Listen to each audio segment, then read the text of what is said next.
અંકલેશ્વરની hotel lords plaza ખાતે વાણી વક્તવ્ય સાપ્તાહિકના શુભારંભ અને વિમોચન સમારોહનું આયોજન કરવામાં આવ્યું. અખિલ ભારતીય મજદૂર સંઘના રાષ્ટ્રીય અધ્યક્ષ હિરેન્યમ પંડ્યાના હસ્તે નવા શરૂ કરાયેલા સાપ્તાહિક વાણી વક્તવ્યનું વિમોચન કરવામાં આવ્યું હતું. વાણી વક્તવ્ય સાપ્તાહિકના તંત્રી વિજય આર ચૌહાણ અને મેનેજિંગ તંત્રી મનહર કણજરિયાએ અંકલેશ્વરની ધરતી પરથી આ સાપ્તાહિકની શરૂઆત કરી છે. લોકહિતના પ્રશ્નોને પ્રાથમિકતા આપીને અને પ્રજાના પ્રાણ પ્રશ્નોને ઉજાગર કરવાનો આ સાપ્તાહિકનો મુખ્ય ઉદ્દેશ્ય છે.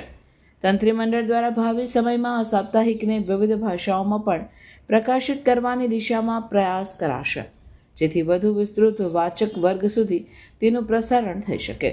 આ શુભ અવસરે આરએસએસ ભરૂચ વિભાગના સંઘ ચાલક લઘુ ઉદ્યોગના પૂર્વ અખિલ ભારતીય અધ્યક્ષ વરદેવભાઈ પ્રજાપતિ, સંજયકુમાર મિશ્રા સહિત ઉદ્યોગ મંડળના અગ્રણીઓ અને અન્ય મહાનુભાવો ઉપસ્થિત રહ્યા હતા.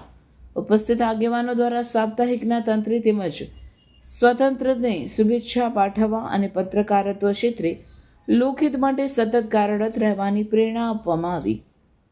આ પ્રસંગે સામાજિક ઉદ્યોગ જગત તેમજ મજદૂર સંગઠનોના પ્રતિનિધિઓએ પણ ઉપસ્થિતિ નોંધાવી હતી. સમારોહના અંતે સૌએ સાપ્તાહિકના ઉજ્જવળ ભવિષ્ય માટે શુભકામનાઓ વ્યક્ત કરી હતી. પ્રજાભિમુખ, પ્રજા માટે કોઈક સારી વસ્તુ, એક સારા સમાચાર તેમજ સારો એક જ્ઞાનનો ખજાનો એ આ માધ્યમ દ્વારા મળવાનો છે. અને આજની પરિસ્થિતિની અંદર જે વર્ષોથી ચાલે છે તે અનુભવી માધ્યમો હોવા છતાં પણ એક નવી વસ્તુ, નવા દૃષ્ટિકોણ સાથે, નવા એક આધુનિકતા સાથે આ એક સોપાન શરૂ થઈ રહ્યું છે.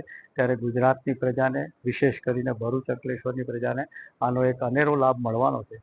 સાથે સાથે મારો આવવાનું પ્રયોજન પણ એટલું જ છે કે અખિલ ભારતીય સ્તરે પણ આ બાબતનો ખૂબ જ બહોળો પ્રચાર થયેલો છે અને ત્યાંથી પણ આ એક નજરાણું મળશે. અને અનન્ય ભાષાઓમાં જેમ ચાલે છે એમ આ ગુજરાતીની એક ભાષામાં અને ગુજરાતના પનોતા પુત્ર આખા વિશ્વમાં ફેલાયા છે, ત્યારે એમના સુધી પણ આ એક પહોંચાડવાનો પ્રયત્ન ભવિષ્યમાં રહેશે.